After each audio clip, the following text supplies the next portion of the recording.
कुर्सी आज चली जाए, लेकिन पंडित विवाद के बीच सीएम योगी की दहाड़ जो कहा वो हो गया वायरल। विरोधी भी देख कर रह गए दंग। योगी ने बताया कैसे नोएडा के अपशगुन को उखाड़ फेंका। 9 साल के कार्यक्रम का पेश किया लेखा जोखा। पिछली सरकार के तो खोल दिए धागे। इधर पंडित विवाद लगातार सुर्खियों में था कि उधर योगी आदित्यनाथ ने ऐसा बयान दे दिया जिसने सियासी भूचाल ला दिया। योगी की कुर्सी चली जाए वाले बयान पर न सिर्फ विरोधियों को छक्के छुड़ाए बल्कि 9 साल के कार्यक्रम का लेखा जोखा पेश कर विरोधियों को माथे पर चिंता की लकीर खींच दी।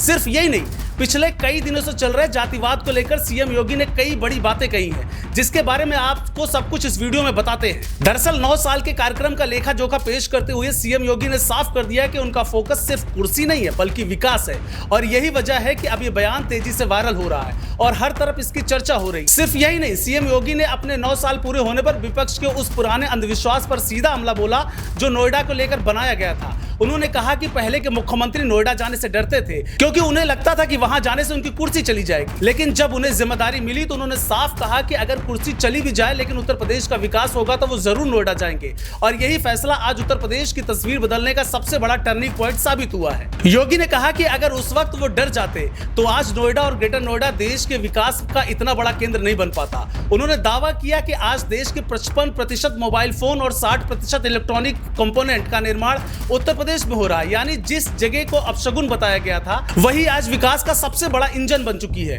और यही बात योगी ने पूरे दमखम के साथ मंच में रखी। लेकिन यह सिर्फ विकास की बात नहीं थी, इस बयान के पीछे एक बड़ा राजनीतिक संदेश भी छिपा था, क्योंकि पंडित विवाद और जातिवाद की चर्चा के बीच योगी ने साफ कहा कि उनकी सरकार ने कभी जाति या क्षेत्र के आधार पर काम नहीं किया। उन्होंने साफ कहा कि उनकी सरकार ने हर वर्ग तक योजनाओं का लाभ पहुंचाने का काम किया है, चाहे वो गरीब हो, दलित हो, पिछड़ा हो या कोई अमीर और गरीब हो। यही वजह है कि आज प्रदेश में विकास और विश्वास दोनों एक साथ चल रहे हैं। योगी ने कानून व्यवस्था को लेकर भी बड़ा दावा किया और कहा कि पहले त्योहार के समय डर और तनाव का माहौल होता था, लेकिन आज नवरात्रि और रमजान जैसे पर्व एक साथ शांति के साथ मनाए जा रहे हैं। उन्होंने इसे नए उत्तर प्रदेश की पहचान बताया। साथ ही ये भी कहा कि अब लोग बिना डरे अपने धार्मिक स्थलों पर जा रहे हैं और यही बदलाव उनकी सरकार की सबसे बड़ी उपलब्धि है।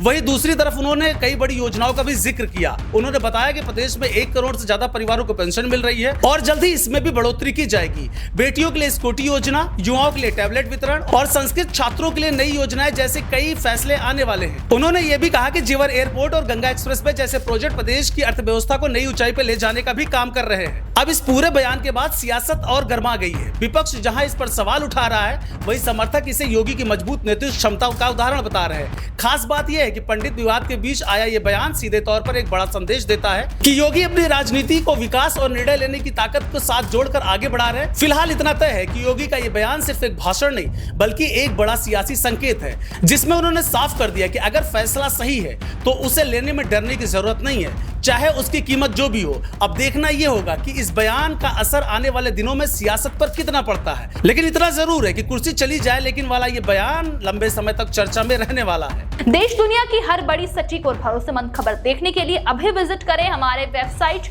nowuttarpradesh.com और nownoida.com पर, क्योंकि यहाँ आपको सिर्फ सुर्खियां नहीं बल्कि पूरी जानकारी मिलेगी।